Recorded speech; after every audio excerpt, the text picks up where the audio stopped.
Alright, this is part 24, the Synagogue of Satan, Footprints in History.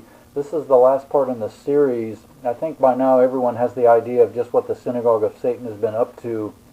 Before I go on, I just wanted to correct or add some things about the last part. I didn't mention the sinking of the ocean liner Lusitania in 1915, which was almost certainly orchestrated to raise American approval for war with Germany. And also, when I talked about the legalization of Vatican City as a separate entity with a treaty between the Kingdom of Italy and the Holy See, I should have put the term Holy See in quotes. In my opinion, it is anything but holy, so I should have made that clear in the last part. So in the last few parts, we've seen the transformation of America. Just at the time that its money was being taken over, we see these witchcraft fertility symbols go up. And we've also seen the statue of Marduk's wife Ishtar, better known as the Statue of Liberty, go up. And it's just interesting that Marduk, being the author of rebellion, is connected to so-called liberty. There were also witchcraft symbols of fertility in the Vatican, and I don't know exactly how long they've been there. And we also saw that the Great Depression happened just at the time that Vatican City was made into a separate legal entity. The Jesuits were also no doubt involved in the Russian Revolution, where Russia's wealth, much of it, would be brought to the Vatican. In fact, Adolf Hitler himself once wrote that he admired the Jesuits, apparently for their skills and high level of training, if not being somewhat trained by them himself. He also wrote that Bolshevik pioneer Lenin had been trained by Jesuits. Standard historical accounts point to Italy and Germany for the rise of fascism in modern times. The real definition of fascism is a state in which private interests take over public interests or government. When the money of the United States was taken over by banking interests, control of the United States government effectively passed for the most part to the Federal Reserve, and therefore private banking interests, and much of that foreign.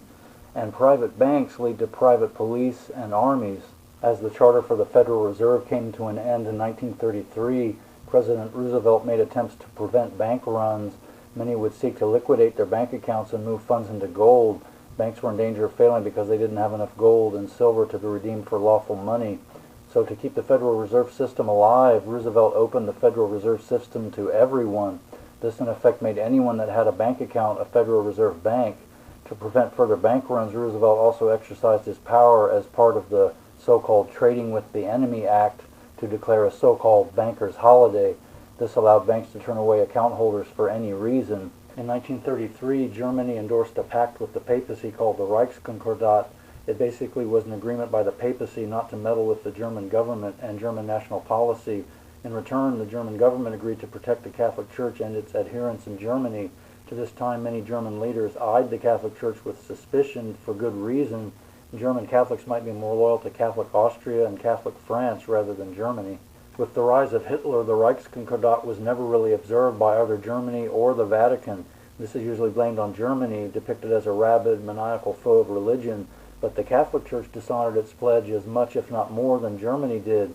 The Catholic Church continued to use its entrenched and widespread networks in the guise of faith for intelligence and intrigue. This network is part of intelligence agencies to this day, and the Reichskonkordat is supposedly still in effect. Several German banks supported the rise of Hitler, along with many other now forgotten possible leaders of Germany. These supporting banks were really branches of London banks. The London banks and connected industrial magnates wanted to use Germany as a bulwark against communism, but there were other motives being instigated by the Vatican. These were namely to take over the Russian Orthodox Church. In 1934, legislation was passed in the United States making it illegal to hold gold, but a remedy had to be provided, so a clause was added to the United States Code enabling anyone to redeem Federal Reserve notes for lawful money. Since gold was not allowed, this would be in Treasury notes in place of gold. Treasury notes were not from the Federal Reserve, but the United States government. Gold was needed to pay foreign debts, which were payable only in gold. World War II was really just a continuation of World War I. This period in Germany was just about a repeat of the 30 Years' War that transpired from 1618 to 1648, occurring almost exactly 300 years earlier. In both events, Germany bore the brunt of the death and destruction, and although the two world wars are almost never depicted in terms of religion, there was much more of a connection to religion than is almost never revealed.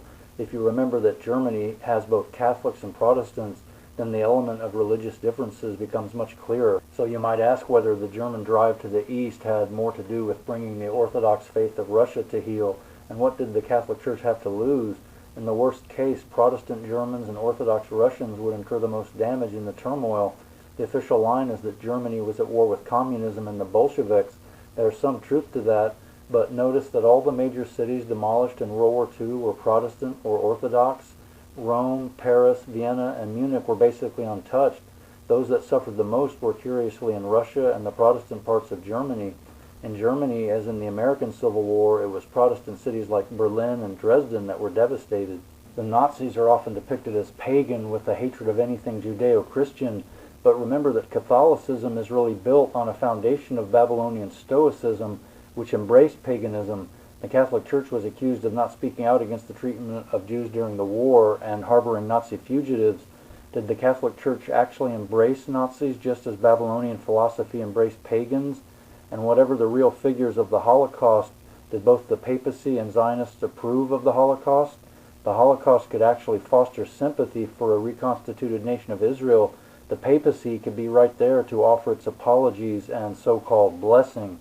The old Catholic orders of knights like the Templars and Hospitallers likely seem to most as a thing of the past, but they do still exist today. Nothing's really changed. They're involved in espionage and intelligence just as they always were. That is certainly their real purpose. The religious affiliations are just a cover, and they were very active in World War II. By that time, the Hospitallers, or Knights of St. John, were known as the Knights of Malta. One of the most important Knights of Malta was German General Reinhard Gehlen. He was head of German intelligence in none other than Russia during World War II. No doubt Gehlen would be active for the Catholic Church there. His loyalties would ultimately be to the Catholic Church rather than Germany. During the War on Intelligence Service in the United States, known as the Office of Strategic Services, or OSS, was created with support of the British Intelligence Service MI6 and the British Special Operations Executive, or SOE. SOE was designed for infiltration of and economic warfare against enemy combatants. The OSS operated on the model of a pan-European so-called United States of Europe, fostered by Count Richard Coudenhove-Kalergi. This model was really the ancient Babylonian plan for no national identities and no national borders in disguise. The OSS also operated with a set of old German nobility known as the Kreisau Circle that had attempted to assassinate Hitler during the war. The OSS was involved in gathering intelligence for convicting so-called Nazi war criminals just after World War II. It's a bit curious that many Nazis were actually of Jewish origin. The term Nazi is supposedly from the German word meaning National Socialist, but the real Nazis were actually fascists. There's an unending debate about just what Hitler really believed or intended as the leader of Germany. Hitler is usually depicted as a fascist. Whatever Hitler was, it seems hard to believe that one man orchestrated all of the crimes of World War II. It seems impossible that just one man was the mastermind of all that transpired in the war. If anything, Hitler was used by other masterminds for their purposes. Hitler may actually have not been strong enough to break the control of a shadowy oligarchy behind the scenes. Hitler actually brought trouble upon himself, Germany, and the entire world by actually opposing the banking and industrial powers. The German government incurred the wrath of the international banks by not borrowing from them and issuing its own currency instead. Also during World War II, the Bretton Woods Agreement was signed by many nations headed by the United States. It established an international gold standard and made the dollar a world currency redeemable in gold, but only internationally. This was based on the argument that the United States had about 2/3 of the world's gold, but this really only had the effect of drawing gold out of the United States, no doubt by design. The International Monetary Fund was also established with the intent of placing the entire world into the Federal Reserve System and thereby into debt. During the World Wars, secretive experimental organizations like the Tavistock Institute were established. These shadowy concerns developed methods of mind control, beginning with making soldiers more able to endure the stresses of battle. Techniques were developed using drugs, music, hypnosis, etc. to manipulate individuals and eventually the masses for many purposes. It's widely accepted that Germany lost World War II, but did the Nazis lose? Curiously, in 1948, there were several key events undoubtedly connected. In that year, the nation of Israel was reconstituted. At the same time, the OSS became the Central Intelligence Agency, or CIA, in the United States. many so-called Jews had supposedly escaped the so-called Nazis during the war, they would supposedly help the CIA and also the British MI6, or were they already working for them? Then they would also help found the Israeli Mossad. Also the same year, the Knights of Malta awarded Reinhard Gehlen the Grand Cross of Merit. By this time, Gehlen was the head of West German intelligence, which was really just a branch of the CIA. The Knights of Malta would clearly be used to complete or cover the CIA connections with the Vatican, so it becomes clear that all intelligence services are basically connected, with the Vatican and Catholic orders like the Jesuits and Knights of Malta being principal players. What a web. The CIA strengthened close ties to Vatican intelligence through one of its leaders, Monsignor Giuseppe Montini, who is the Archbishop of Milan. He became Pope Paul VI. He's believed to have been secretly connected to Jews, if not one himself. The CIA and Vatican would lead the charge to fight communism, but this was really a smokescreen for the fight against the enemies of the Catholic Church. In the United States, the Alger Hiss case exposed the Roosevelt and offshoot Truman administrations of being communists with ties to Stalin and communists in Russia. To distract public attention, Eisenhower and the Republicans were brought into office. Eisenhower was of so-called Jewish origin, and this explains why he didn't abide by standard military conduct in his treatment of the generals of defeated Germany. There's also evidence that large numbers of Germans were held illegally under Eisenhower's direction and died in prison camps after the war. During the 1950s and 1960s, the United States government passed several laws under the guise of so-called states of emergency. These basically deprived Americans of their productivity and wealth, as well as the ability to work. At the same time, the United Nations acted to deprive all nations of any sovereignty, including the United States. In 1951, Iran attempted to nationalize its oil reserves, and in 1956, Egypt nationalized the Suez Canal and blocked it from commercial traffic. Britain and French forces retaliated and attacked Egypt through NATO. United States President Eisenhower and the United States pleased the Arab world by aiding Egypt in the affair, but the United States also aided Britain and France through the back door of its membership in NATO, and while the whole world was distracted by the conflict, communists took over Hungary. In 1958, Cardinal Angelo Roncalli of Venice was elected Pope. He disappointed many Catholics by choosing the papal name John the 23rd. There had already been a pope of the same name centuries before, but he was formally declared to be an anti-pope. John was also the name or title of every Grand Master of the Priory of Sion or Order of Zion, and the Grand Master at the time of Pope John the 23rd was also John the 23rd. Was this a type of twin or black pope? Pope John the 23rd was often called the Pastor and Navigator.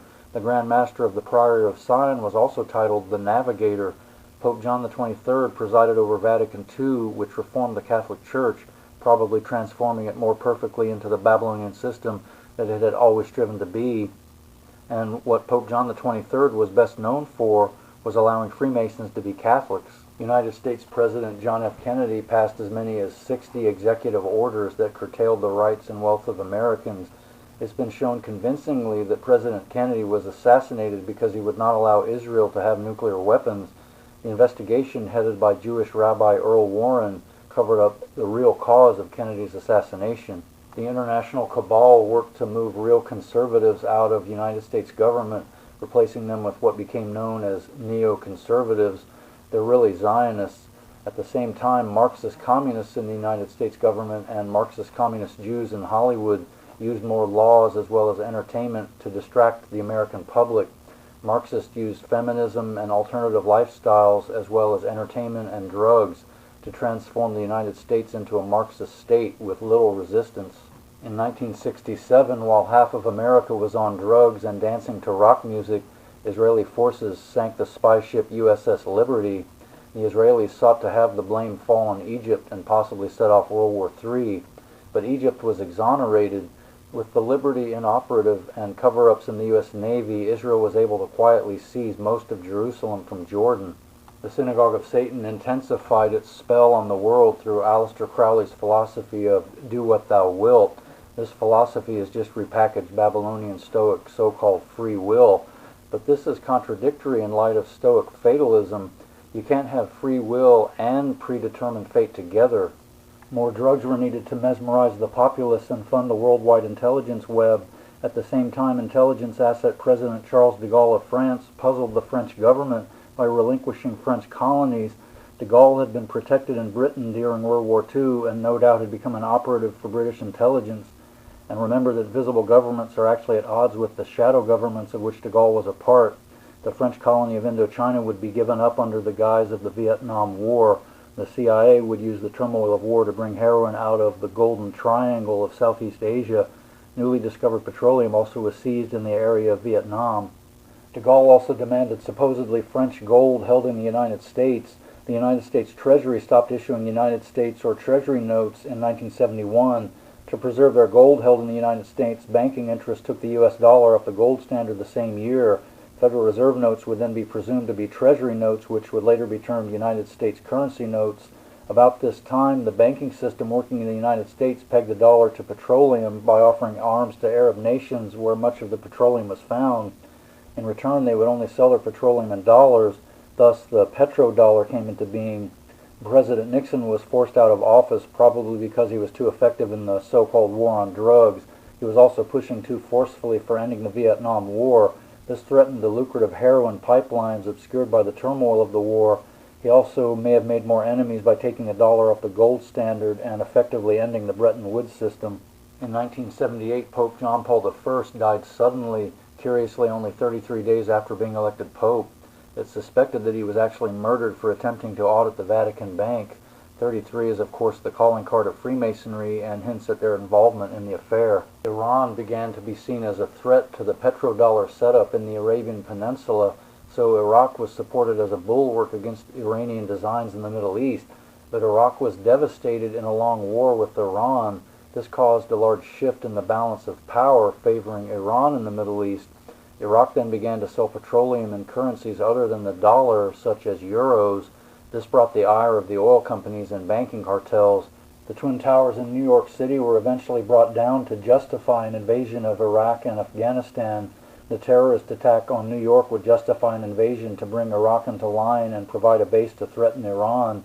Blame would falsely be put on Saudi Arabia to justify the redirection of massive amounts of money connected to oil-producing nations in the Middle East through the petrodollar pact. The terror attack would also justify an invasion of Afghanistan to bolster the heroin trade. It seems that the divide and conquer dialectic would often backfire on the shadow regime and would likely prove to be its undoing. Factions within the intelligence offices would seek to dominate and unwittingly endanger the diabolical scheme. Usually unseen factional divisions along the lines of the old rivalry between the British and French empires would sometimes seem to appear. Did British interests help fan conflict in Indochina to undermine that French colony? You might wonder if French interests had instigated Iran to nationalize its oil reserves to threaten British oil interests there. British operations working with the CIA would correct this by supporting the Shah of Iran, who would redirect oil wealth to Anglo-American oil business. Did France then protect the Ayatollah Khomeini and send him back to Iran to overthrow the Shah? Syria had been a French colony. Iraq had been a British colony. Was the Iran-Iraq War a proxy war for the shadow regimes in Britain and France? Is the civil war in Syria really a shadow war of the old British and French empires? Now we see three territories in the world with curious features. The City of London, Vatican City, and Washington, D.C. are not part of the states that surround them. They don't answer to any visible government. They seem to operate under different rules. The City of London is the financial center of the shadow government. Vatican City is the center of religion, and Washington, D.C. appears to be the center of all military power. This is the purse, the ecclesiastical sword, and the temporal sword of the Papacy, or the triple crown of papal world domination. Some claim that one day a Fourth Reich will arise. Some have even observed that it's already in place. And this may explain why the iconic German Fritz helmet, or Stahlhelm, seen in the world wars, is today seen on U.S. soldiers and troops across the world. But this is no German rule. It's a complex web of intelligence services and private military organizations, all orchestrated by the Vatican and Zionist interests. With every conflict, terror attack, and coup, another link is added to the chain. So with endless conflict and revolution, the world only gets an ever-tightening web of intelligence services and so-called protective agencies. They're ostensibly acting for our so-called safety and so-called freedom, but in effect the entire world loses more and more liberty with each event. The Synagogue of Satan would use its powerful wings of the Vatican on one end with Zionists on the other. Communism and capitalism would appear to be in conflict, but were just tools of control.